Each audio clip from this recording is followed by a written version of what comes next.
हामीसँग एक्लै मुकाबिला गर्न सक्ने आँट अहिले पनि कसैसँग छैन। त्यसरी चितवनका सन्दर्भमा भन्दै भने प्रहरी प्रशासनको गाडीमा चाहिँ सत्ता पक्षका कार्यकर्ताहरू पुगेर पैसा वितरण गर्ने सहज लोकतान्त्रिक प्रतिस्पर्धा हुँदाखेरि नेकपा एमाले अहिले पनि नेपालको सबभन्दा ठुलो पार्टी हो भन्ने कुरामा कुनै सन्देह छैन, चुनावबाट प्रमाणित भएको छ।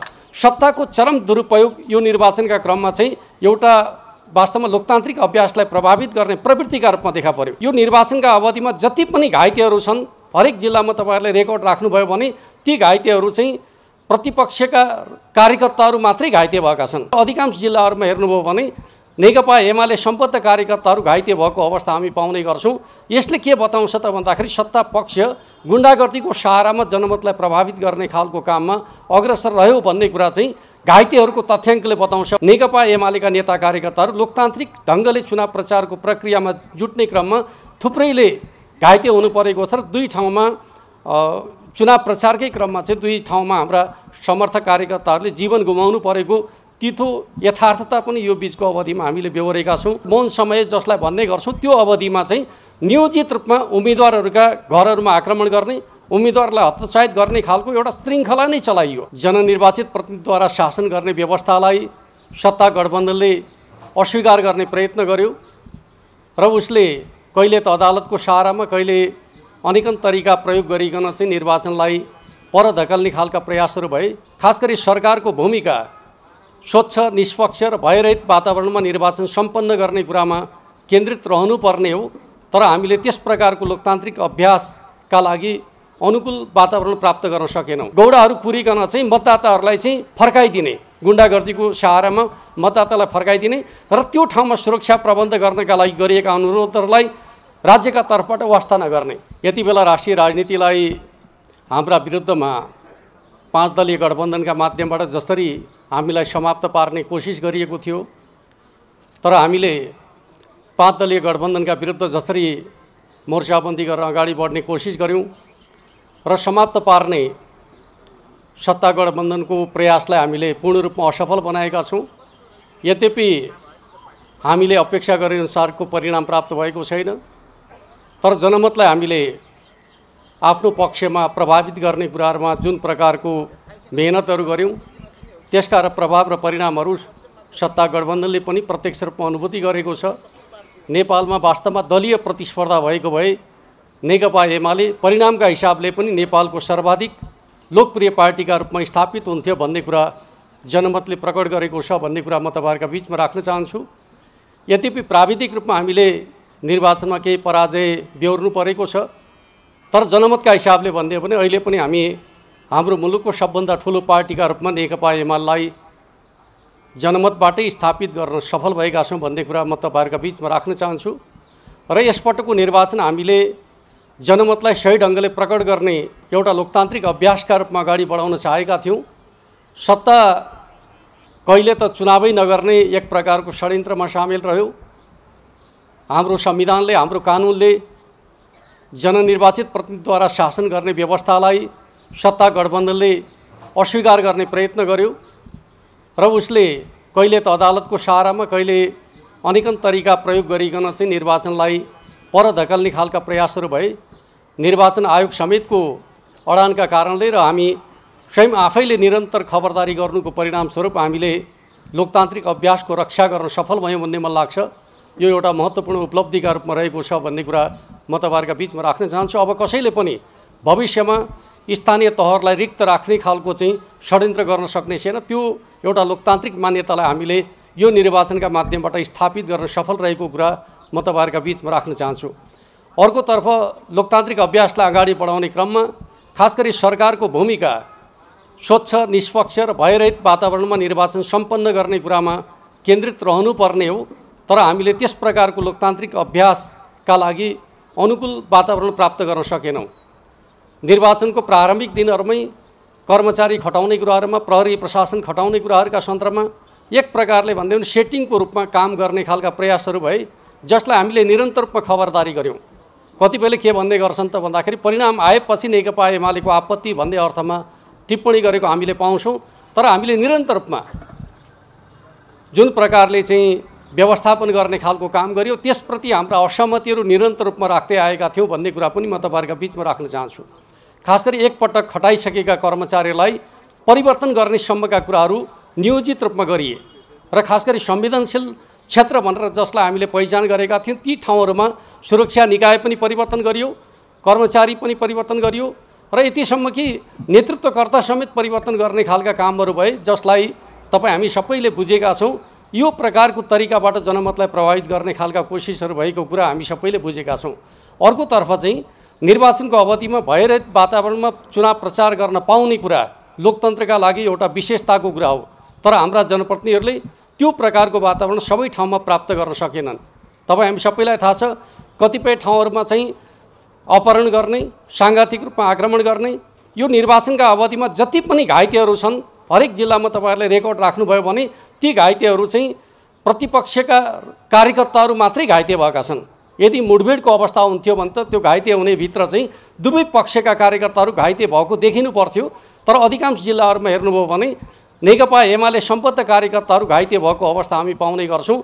यसले के बताउँछ त भन्दाखेरि सत्ता पक्ष गुन्डागर्दीको सहारामा जनमतलाई प्रभावित गर्ने खालको काममा अग्रसर रह्यो भन्ने कुरा चाहिँ घाइतेहरूको तथ्याङ्कले बताउँछ भन्ने मलाई लाग्छ। यो कुनै हामीले आरोप लगाएको कुरा होइन। जिल्ला जिल्लाबाट चाहिँ जुन प्रकारका तथ्य प्रमाणहरू आइरहेका छन् त्यसले के देखिन्छ भन्दाखेरि नेकपा एमालेका नेता कार्यकर्ताहरू लोकतान्त्रिक ढङ्गले चुनाव प्रचारको प्रक्रियामा जुट्ने क्रममा थुप्रैले घाइते हुनु परेको छ र दुई ठाउँमा चुनाव प्रचारकै क्रममा चाहिँ दुई ठाउँमा हाम्रा समर्थक कार्यकर्ताहरूले जीवन गुमाउनु परेको तितो यथार्थता पनि यो बिचको अवधिमा हामीले बेहोरेका छौँ। म आजको यो विशेष दिनमा उहाँहरू दुवैप्रति श्रद्धाञ्जली अर्पण गर्न चाहन्छु र वास्तवमा सरकारसँग के आग्रह गर्न चाहन्छु भन्दाखेरि त्यो घटनाको निष्पक्ष छानबिन गरिकन चाहिँ दोषी उप कडा कारवाही गर्नका लागि म यस अवसरमा माग पनि गर्न चाहन्छु। अर्कोतर्फ निर्वाचन प्रक्रियालाई प्रभावित गर्ने उद्देश्यका साथ खास गरी विगतमा के हुने गर्थ्यो भन्दाखेरि चुनाव प्रचारका क्रममा कार्यकर्ताहरूका बिचमा झडप भएका कुराहरू हामी सुन्ने गर्थ्यौँ। यसपटक एउटा नयाँ प्रवृत्ति देखा पर्यो, शून्य समय भनेर मौन समय जसलाई भन्ने गर्छौँ त्यो अवधिमा चाहिँ नियोजित रूपमा उम्मेदवारहरूका घरहरूमा आक्रमण गर्ने, उम्मेदवारलाई हतोत्साहित गर्ने खालको एउटा श्रृङ्खला नै चलाइयो। यो विगतमा यस्तो प्रकारको अनुभूति हामीले गर्न परेको थिएन। यसपटकको हकमा भन्ने हो भने मौन अवधिका समयमा नियोजित ढङ्गले चाहिँ उम्मेदवारहरूमाथि आक्रमण गर्ने खालको एउटा षड्यन्त्रपूर्ण क्रियाकलाप र व्यवहारहरू भए, जसलाई हामीले चाहिँ समयमै निर्वाचन आयोगलाई पनि सचेत गराउने खालको काम गऱ्यौँ र सत्ता पक्षलाई खास गरी गृह प्रशासनलाई हामीले यस प्रकारका घटनाहरूलाई समयमै रोक्नका लागि जानकारी गराएका थियौँ भन्ने कुरा पनि म तपाईँहरूका बिचमा राख्न चाहन्छु। अर्कोतर्फ चाहिँ सत्ताको चरम दुरुपयोग यो निर्वाचनका क्रममा चाहिँ एउटा वास्तवमा लोकतान्त्रिक अभ्यासलाई प्रभावित गर्ने प्रवृत्तिका रूपमा देखा पर्यो। खास गरी चितवनका सन्दर्भमा भन्दै भने प्रहरी प्रशासनको गाडीमा चाहिँ सत्ता पक्षका कार्यकर्ताहरू पुगेर पैसा वितरण गर्ने घटनाको प्रतिवाद गर्ने खालको काम हाम्रो तर्फबाट भयो। यस प्रकृतिका घटनाहरू स्वाभाविक रूपमा सत्ता स्वयं संलग्न भएर चाहिँ प्रहरी प्रशासनको प्रयोग गरिकन चाहिँ अमुक उम्मेदवारलाई जिताउनका लागि प्रयास गरिएका घटनाका रूपमा यसपटक हामीले धेरै ठाउँमा यस प्रकारका प्रवृत्तिहरूलाई अनुभूति गर्नु पर्यो। अर्कोतर्फ चाहिँ मतदानका दिनको सन्दर्भको कुराकानी गर्दाखेरि हामीले कस्तो प्रकारको स्थितिको अनुभूति गर्नु पर्यो त भन्दाखेरि जहाँ नेकपा एमालेका प्रभाव क्षेत्रका रूपमा रहेका छन् त्यहाँ निर्वाचन बिथोल्ने उद्देश्यका साथ तनाव सिर्जना गर्ने र सहजै निर्वाचन स्थगित गरिदिने यो प्रकारको प्रवृत्ति रह्यो र फेरि पुनः निर्वाचन गर्नका लागि प्रयासहरू गर्ने, जसका कारणले गर्दाखेरि धेरै मतदाताहरू फर्किसकेपछि जति मत खसेको छ त्यसका आधारमा मुचुल्का खडा गर्ने, सबै मतदाताले मतदान गर्न पाउने अवस्था सिर्जना हुन पाएन। यस प्रकारको स्थिति देशका विभिन्न भागहरूमा जहाँ नेकपा एमालेको प्रभाव क्षेत्र छ त्यहाँ तनाव सिर्जना गर्ने, स्थगित गर्ने र जति खसेको छ त्यसका आधारमा मुचुल्का तयार गरिकन त्यसलाई नै गणना गर्ने, सबैले मत खसाल्न नपाउने खालको परिस्थिति सिर्जना गर्ने खालको काम भयो भने जहाँ उनी सत्ता पक्षको प्रभाव छ त्यहाँ सङ्गठित ढङ्गले चाहिँ बुथ कब्जा गर्ने खालका क्रियाकलापहरू भएर हामीले बुथ कब्जा गर्ने क्रियाकलापका सन्दर्भमा दिएका उजुरीहरूको समयमै सुनवाई नगर्ने खालको प्रवृत्तिले समस्याहरू उत्पन्न भयो। त्यसका बावजुद पनि थुप्रै ठाउँहरूमा मतदान स्थगित भएको तपाईँ हामी सबैलाई जानकारी छँदैछ। यस प्रकारको प्रवृत्ति निर्वाचनको दिनमा हामीले बेहोर्नु पर्यो र कतिपय जिल्लाहरूको हकमा भन्ने पनि नाकामा गौडाहरू पुरिकन चाहिँ मतदाताहरूलाई चाहिँ फर्काइदिने, गुन्डागर्दीको सहारामा मतदातालाई फर्काइदिने र त्यो ठाउँमा सुरक्षा प्रबन्ध गर्नका लागि गरिएका अनुरोधहरूलाई राज्यका तर्फबाट वास्ता नगर्ने, जसले गर्दाखेरि मतदान केन्द्रमा आउनेहरूको सङ्ख्या चाहिँ अत्यन्त न्यून रहने खालका स्थितिहरू रहे मतदाता कम आउने तर भोट धेरै खस्ने, यो एउटा विचित्रको अवस्था पनि देशका विभिन्न भागहरूमा रहे।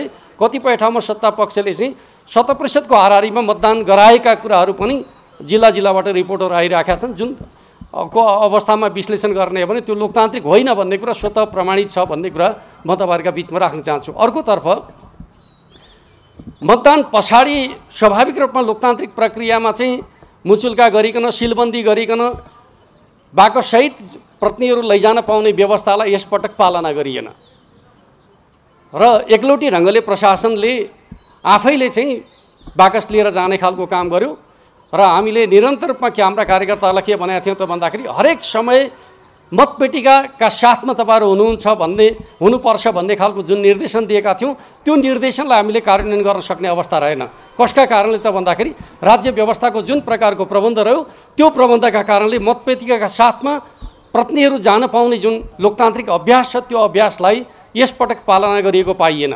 अर्कोतर्फ चाहिँ कतिपय ठाउँमा मतगणना पूर्व चाहिँ बाकसहरूमा सिल तोडेको पाइयो र सिल तोडेको अवस्थामा चाहिँ त्यसलाई गणना रोक्नुपर्छ र पुनः मतदान गर्नुपर्छ भन्ने कुराका मागहरूको सुनवाई गरिएन। सिल तोडिएका बाकसहरूलाई पनि गणना गर्ने खालका कामहरू भए। यस प्रकारका क्रियाकलापहरूका बारेमा पनि सम्बन्धित जिल्लाहरूले उजुरी गरेको अवस्था छ। यो कुनै हामीले चाहिँ अहिले परिणाम आइसकेपछि भनेको कुरा होइन, यस प्रकारका प्रवृत्तिहरू त्यहाँ देखा परे। अर्कोतर्फ चाहिँ गणनाकै सन्दर्भको कुराकानी गर्दाखेरि कस्ता प्रकारका प्रवृत्तिहरू देखा परे त भन्दाखेरि कतिपय ठाउँहरूमा जहाँ नेकपा एमाले चुनाव जितिराखेका हुन्छ त्यो ठाउँमा चाहिँ जित्न थालेपछि किचोलो खडा गर्ने, त्यस पछाडि स्थगित गरिदिने र हिजो मात्रै चाहिँ धनगढी नगरपालिकाको सन्दर्भमा भन्ने 12 बजे मतगणना सकिएको रिजल्ट प्रकाशित गर्न अवरोध सिर्जना गरेको अहिलेसम्म पनि रिजल्ट प्रकाशित हुन सकेका छैन। यस्तो प्रकारका गतिविधिहरू पनि विभिन्न ठाउँहरूमा भइरहेका छन्। यो खालको स्थिति पनि निर्वाचनका क्रममा रह्यो भन्ने कुरा म तपाईँहरूका बिचमा राख्न चाहन्छु। कतिपय ठाउँमा चाहिँ प्रहरी प्रशासन गएर चाहिँ गणकहरूलाई प्रभावित गर्ने, चितवनको घटनाका सन्दर्भमा कुराकानी गर्दाखेरि गणकहरूले चाहिँ सदर बदरका सन्दर्भका बारेमा डिबेट भइसकेपछि निर्वाचन अधिकृतलाई न्यायाधीशलाई गएर चाहिँ यसका बारेमा तपाईँले फैसला गरिदिनु पर्यो भन्ने खालको एक प्रकारले चाहिँ लिएर गएको कुराका सन्दर्भमा चितवनको सिडिओले चाहिँ आपत्ति गरिकन चाहिँ कर्मचारीलाई धम्क्याएर निर्वाचनको गणना रोकिने खालको स्थिति उत्पन्न भयो। त्यसपछि हामीले आपत्ति गरिसकेपछि सिडिओलाई त्यहाँबाट हटाइसकेपछि मात्रै गणना हुने स्थिति बनेको छ। त्यस अर्थमा कहाँ कस्ता प्रकारका घटनाहरू भइरहेका छन् भन्ने कुराका सन्दर्भका बारेमा सबै तथ्यहरू आम सञ्चार माध्यमहरूमा आउन सकेका छैनन्। मेरो चाहिँ आम सञ्चार माध्यमसँग आग्रह के छ भन्दाखेरि जिल्ला जिल्लामा जस्ता प्रकारका घटनाहरू भएका छन्, कहाँ कस्ता प्रकारका उजुरीहरू परेर त्यसप्रति निष्पक्ष सुनवाई भएको भएन भन्ने खालको कुराहरूलाई पनि तपाईँहरूले चाहिँ बाहिर ल्याइदिनुपर्छ भन्ने मलाई लाग्छ। किन लोकतन्त्रमा धाँधलीलाई नियन्त्रण गर्न सकिएन भने जनमत सही ढङ्गले प्रकट हुन सक्दैन भन्ने कुरालाई हामीले बुझ्नु जरुरी छ भन्ने कुरा म तपाईँहरूका बिचमा राख्न चाहन्छु। र त्यसका बावजुद हामीले जस्तो प्रकारको जनमत हासिल गरेका छौँ र त्यो जनमत अत्यन्त सकारात्मक छ भन्ने कुरा म तपाईँहरूका बिचमा राख्न चाहन्छु। सत्ताको चरम धाँधली र गुन्डागर्दीका बिचमा आम जनताले, आम मतदाताले जसरी नेकपा एमालेका पक्षमा मतदान गर्नुभएको छ त्यसप्रति म पार्टीको तर्फबाट आम मतदाताहरूलाई हृदयदेखि नै धन्यवाद दिन चाहन्छु। र हामी लोकतन्त्रमा विश्वास गर्छौँ। परिणामका सन्दर्भका बारेमा हामीले स्वाभाविक रूपमा आपत्ति गरिसकेपछि पनि परिणाम जे निक्लन्छ त्यो परिणामलाई सदैव स्वीकार गर्दै आएका छौँ। हामीले परिणाम अस्वीकार गर्ने पार्टी नेकपा एमाले होइन, परिणाम हामी स्वीकार गर्छौँ, गर्दै आएका छौँ। त्यस अर्थमा जसले विजय हासिल गर्नुभएको छ उहाँहरू बधाईको पात्र हुनुहुन्छ र हामीले हाम्रा पार्टीका तर्फबाट विजय हासिल गर्ने मात्रै होइन, अन्य पार्टीका तर्फबाट यो निर्वाचनमा सहभागी भएर विजय हासिल गर्ने सम्पूर्ण विजेताहरूलाई पार्टीका तर्फबाट म बधाई भन्न चाहन्छु। र अर्कोतर्फ लोकतन्त्रमा लोकतान्त्रिक अभ्यासलाई मर्यादित बनाउने कुरा लोकतन्त्रको स्थायित्वका लागि अनिवार्य पक्ष हो भन्ने कुरालाई बुझ्नु जरुरी छ। त्यो चिजमा जुन प्रकारको कमी रहेको छ त्यो चिजलाई निरन्तर रूपमा हामीले सुधार गर्दै जानुपर्छ भन्ने कुरा म यस अवसरमा यहाँ तपाईँहरूका बिचमा राख्न चाहन्छु।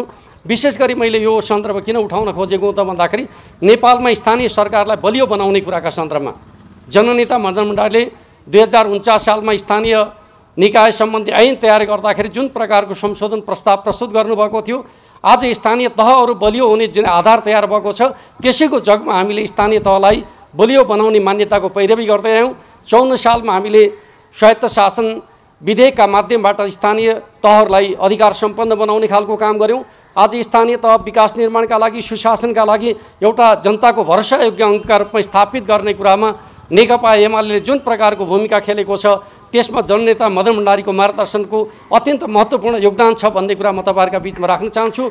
र हामीले आज स्थानीय तहलाई बलियो बनाउने कुराका सन्दर्भमा जुन प्रकारको भूमिका खेलेका छौँ यो भूमिका लोकतन्त्रको स्थायित्वका लागि त्यसको विकासका लागि अत्यन्त महत्त्वपूर्ण छ भन्ने कुरा म तपाईँहरूका बिचमा राख्न चाहन्छु। र अन्त्यमा हामीले स्वाभाविक रूपमा नेपालको लोकतान्त्रिक विकासका सन्दर्भमा आज हामीले जे उपलब्धि हासिल गरेका छौँ म तपाईँहरूका बिचमा के भन्न चाहन्छु भन्दाखेरि सहज लोकतान्त्रिक प्रतिस्पर्धा हुँदाखेरि नेकपा एमाले अहिले पनि नेपालको सबभन्दा ठुलो पार्टी हो भन्ने कुरामा कुनै सन्देह छैन, चुनावबाट प्रमाणित भएको छ।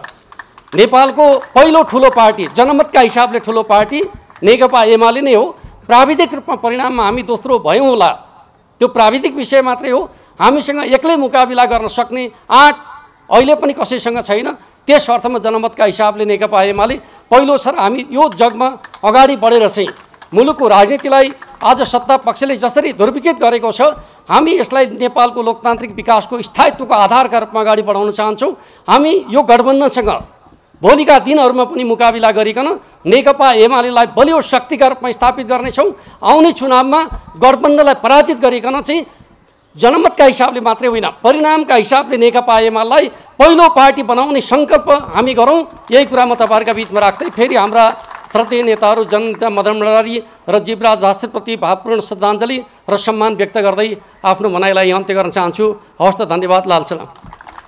श्रद्धाञ्जली कार्यक्रममा उपस्थित हुनुभएका पार्टीका उपाध्यक्ष कमरेडहरू, महासचिव कमरेड, उपमहासचिव कमरेडहरू, सचिव कमरेडहरू र सम्पूर्ण नेता कमरेडहरू र सहभागी सम्पूर्ण आदरणीय दाजुभाइ दिदीबहिनीहरू, सञ्चारकर्मी साथीहरू, आज हामीहरू एउटा यस्तो कार्यक्रममा सहभागी भइरहेका छौँ जसले यो मुलुकको देशभक्तिपूर्ण आन्दोलनलाई नयाँ दिशा दियो, नयाँ गति प्रदान गर्यो, जसले यो मुलुकको लोकतान्त्रिक आन्दोलनलाई नयाँ दिशा दियो, नयाँ गति प्रदान गर्यो, जसले यो मुलुकको कम्युनिस्ट आन्दोलनलाई चुनौतीको सामना गरेर अगाडि बढाउनको लागि नयाँ दिशा दियो, नयाँ गति दियो, अर्थात् जननेता मदन भण्डारी र उहाँका समकालीन कुशल सङ्गठक जीवराज राशिदको आज 29औं स्मृति दिवस हो। यस अवसरमा हामीहरू यहाँ उपस्थित भएका छौँ। म सम्पूर्ण यहाँ उपस्थित साथीहरूलाई हार्दिक अभिवादन गर्न चाहन्छु र यो स्मृति दिवसमा दिवंगत नेताहरूप्रति श्रद्धासुमन व्यक्त गर्न चाहन्छु। यति बेला हामीहरू यस्तो अवस्थामा छौँ, मदन भण्डारीले देखाउनु भएको बाटोबाट मुलुकको देशभक्तिपूर्ण आन्दोलनलाई अगाडि बढाउनु पर्ने अभिभारा र चुनौती हाम्रो अगाडि छ। लोकतान्त्रिक आन्दोलनलाई सही दिशा दिएर परम्परामा जे लिएको जो लोकतान्त्रिक अभ्यास हो त्यसलाई पृथक ढङ्गले अगाडि बढाउनु पर्ने अभिभारा र चुनौती हाम्रो अगाडि छ र कम्युनिस्ट आन्दोलनलाई हामीले यो जडतामा जक्डिएको अवस्थाबाट सृजनशीलताका साथ अगाडि बढाउनु पर्ने अभिभारा र चुनौती छ। हामीहरू यो उहाँहरूप्रति श्रद्धाञ्जली व्यक्त गरिरहँदा, श्रद्धासुमन व्यक्त गरिरहँदा हामीले पुरा गर्नुपर्ने यी चुनौतीहरू, यी पुरा गर्नुपर्ने अभिभाराहरूलाई हेक्का राख्नुपर्छ भन्ने कुरा म राख्न चाहन्छु। वास्तवमा एकातर्फ हामीहरू यी महत्त्वपूर्ण चुनौतीहरूको सामना गर्दै यी राष्ट्रिय अभिभाराहरू पुरा गर्नुपर्ने कर्तव्य जुन छ त्यसका सामुन्नेमा उभिएका छौँ र अर्कोतर्फ यति बेला तत्कालीन राजनीतिमा देखा परेको मुलुकलाई एउटा प्रतिगामी दिशातर्फ लैजान उद्धत रहेको गठबन्धनको विरुद्धमा सम्पूर्ण लोकतन्त्रका पक्षधर संविधान र कानुनको पालना गर्नुपर्छ भनेर प्रतिबद्धता व्यक्त गरिरहेका जनताहरूको पक्षधरहरू एक ठाउँमा उभिनुपर्ने आवश्यकता छ। अघि हाम्रो महासचिव कमरेडले बताउनुभयो, यो गठबन्धन जुन उद्देश्य राखेर कायम गरियो यो सबैलाई थाहा छ। नेसनल पोलिटिक्स दुईटा पोलमा पोलराइज भएको छ। एउटा पोलको लिड एमाले गरेको छ र अर्को पोलको लिड यो गठबन्धनकारी शक्तिहरू एक ठाउँमा जम्मा भएका छन्। कुनै विचार, कुनै नीति, कुनै सिद्धान्त होइन। एमालेको विरोध गर्ने, एमालेलाई समाप्त पार्ने यो आपराधिक योजनाका साथ यो गठबन्धन कायम भएको छ।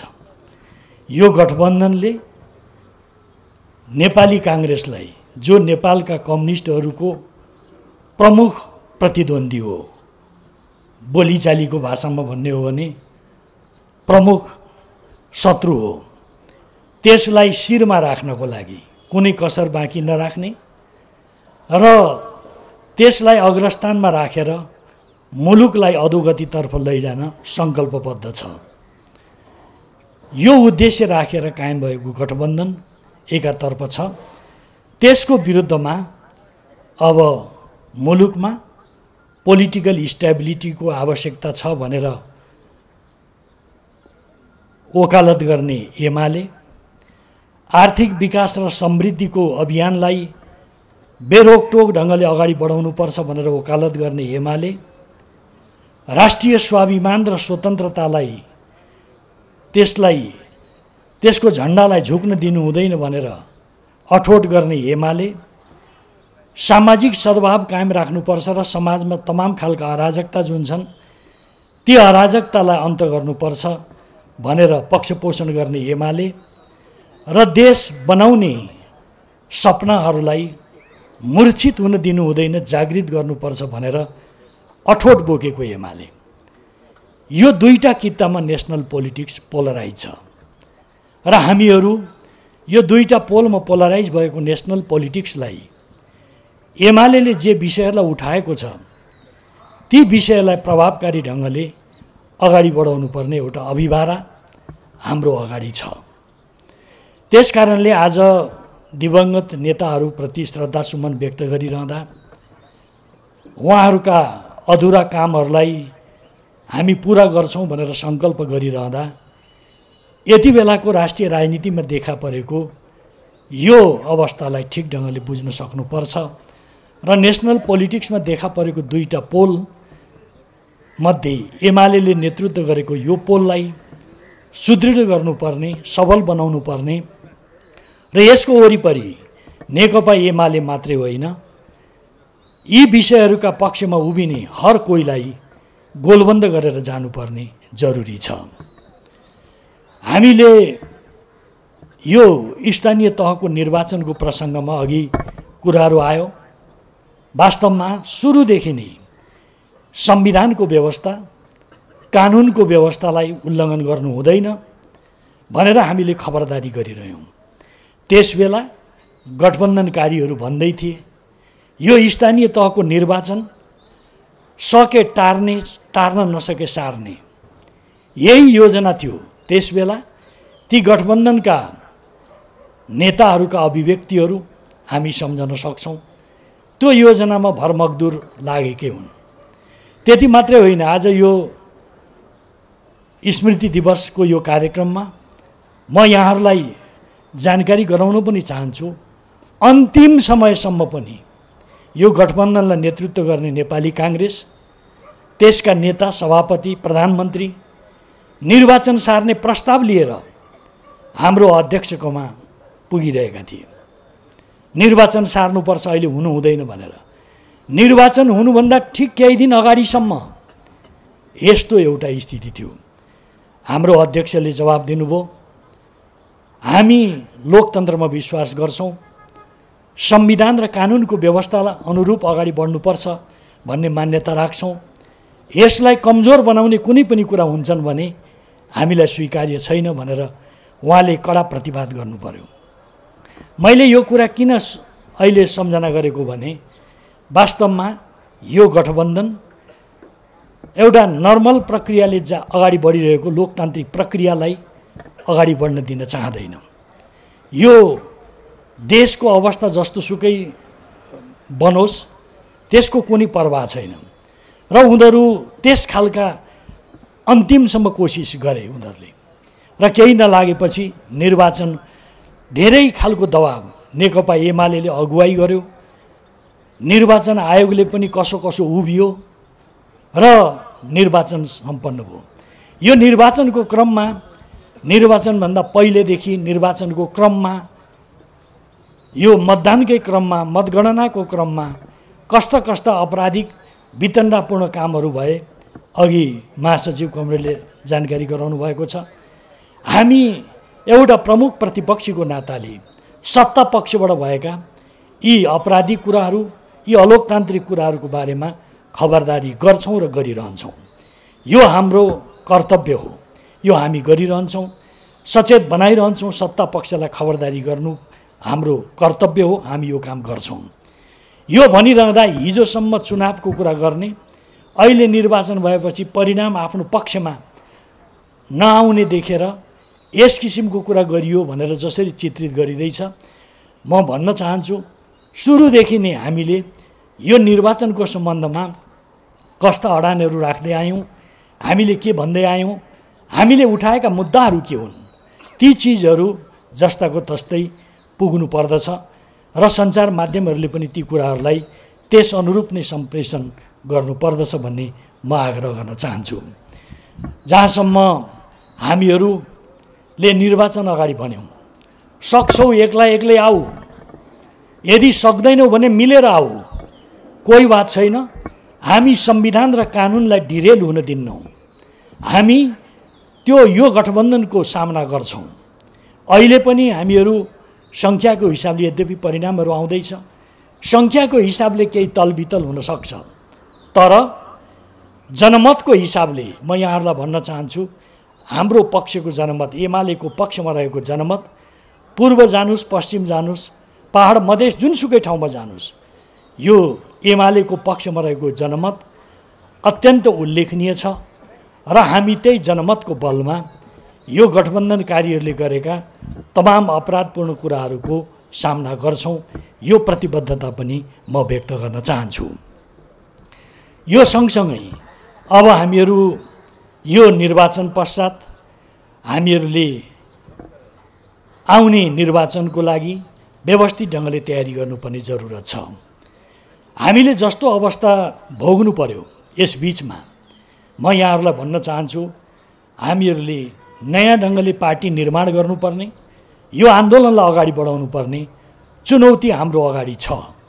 यही चुनौतीलाई सामना गर्दै हामीहरू अगाडि बढ्छौँ र आउने दिन भनेको नयाँ अवस्थामा नयाँ परिस्थितिमा पार्टी निर्माण र आन्दोलनलाई अगाडि बढाउने सम्बन्धमा हामी दृढतापूर्वक योजनाबद्ध ढङ्गले लाग्नेछौँ।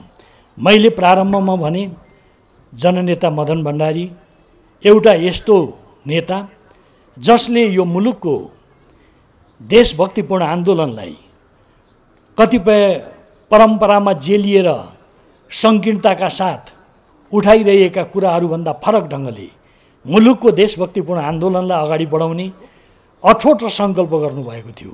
हामी त्यसलाई निरन्तरता दिन चाहन्छौँ, अगाडि बढाउन चाहन्छौँ। लोकतान्त्रिक आन्दोलन जो एउटा परम्परागत ढङ्गको बुझाइ र अभ्यासमा सीमित बन्दै थियो, त्यसलाई परिवर्तन गरेर जनताको जीवनसित गाँसेर अगाडि बढाउनुपर्छ भन्ने मान्यतासहित उहाँ देखा पर्नुभएको थियो। तिनी उहाँका विचार र निष्कर्षलाई हामीहरू अगाडि बढाउन चाहन्छौँ र कम्युनिस्ट आन्दोलनलाई हामी यहाँको वास्तविकतामा आधारित भएर हामी अगाडि बढाउन चाहन्छौँ। जुन विचार मदन भण्डारीले जनताको बहुदलीय जनवादको नामबाट सूत्रीकृत गरियो त्यो विचारबाट निर्देशित भएर अगाडि बढ्न चाहन्छौँ।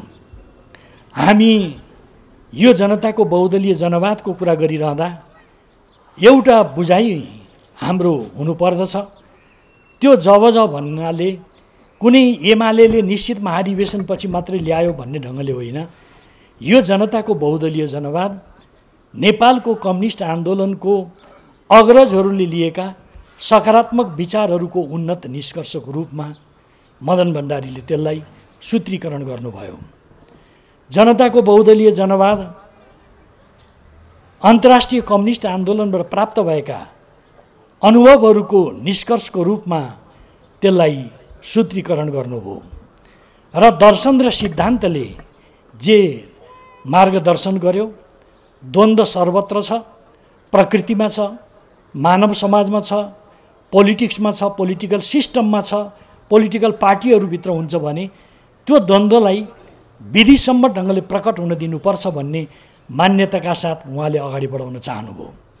त्यसकारणले यी तीनवटा धारा देशभक्तिपूर्ण आन्दोलन, लोकतान्त्रिक आन्दोलन र कम्युनिस्ट आन्दोलनलाई नयाँ ढङ्गले अगाडि बढाउने विचारसहित सूत्रीकृत भएको जनताको बहुदलीय जनवादबाट हामी निर्देशित भइरहनेछौँ। र आज यो स्मृति दिवसको यो कार्यक्रममा पनि यहाँहरू सबै समक्ष म भन्न चाहन्छु, हामीहरूले उहाँप्रति सम्मान गर्ने, उहाँप्रति श्रद्धा सुमन व्यक्त गर्ने गरिरहँदा यी चिजहरूलाई बिर्सनु हुँदैन। हामी यिनै चिजबाट सधैँ सधैँ निर्देशित भइरहन्छौँ, तिनै विचारबाट हामी निर्देशित भएर अगाडि बढिरहन्छौँ। आजको यो स्मृति दिवस कार्यक्रममा हामी सबैले यिनै कुराहरू मनन गरौँ, यही कुरा भन्दै म बिदा हुन चाहन्छु र सँगसँगै यो कार्यक्रम समापन भएको जानकारी गराउँछु। धन्यवाद।